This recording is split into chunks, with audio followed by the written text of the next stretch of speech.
Замбусын Ливингстон бол тус улсын аялал жуулчлалын нийслэлгэгддэг хот бөгөөд Виктория хэмээх гайхалтай хүрхрээтэй ажээ.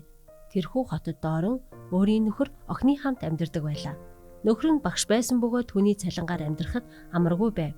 Гэсэн хэдий ч 2022 онд доорн болон түүний нөхөр хоёр орлогын талаар ярилцсны дараа 11-ээс гадна орлогынхаа 10%-ийг бурханд буцаан өгөхөөр шийджээ.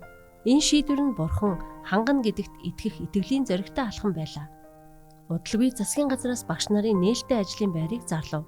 2 жил гаруй ажилгүй байсан доорн маш их хүсэж өргөдөл гаргаад хэдэн сар хүлээжээ.